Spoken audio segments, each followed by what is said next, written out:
This is the DeWalt DWH16N, or the Universal Cordless Dust Extractor. It weighs about 1.7 kilos, or about the same as an average DeWalt impact driver. Comes with a nice shoulder strap, so you can wear it slung over your shoulder. It also comes with a hook, so you can hook it on your tool belt or in another convenient place, or you could just set it to rest on its feet, however's comfortable. It takes your 18-volt XR batteries, or for a bit more heft, it takes the 54-volt flex volt. But bear in mind, whilst this will give you an extra runtime, it will add significantly to the weight of the power tool.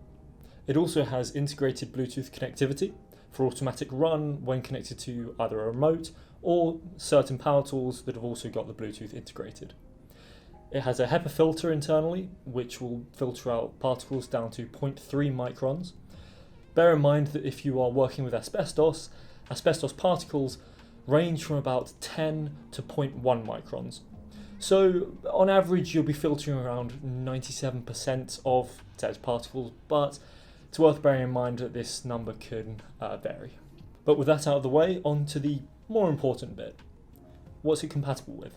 Well, it's a hoover, so really anything you can stick a hoover tube into.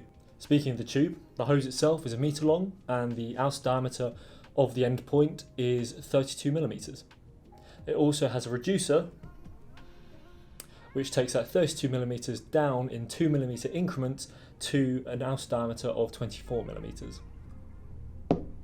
So if you can find an adapter that takes you from 32 to 24 to whatever your tool is, then you're going to be sorted. Alternatively, duct tape works absolutely fine. I mean, it's a tried and true method at this point.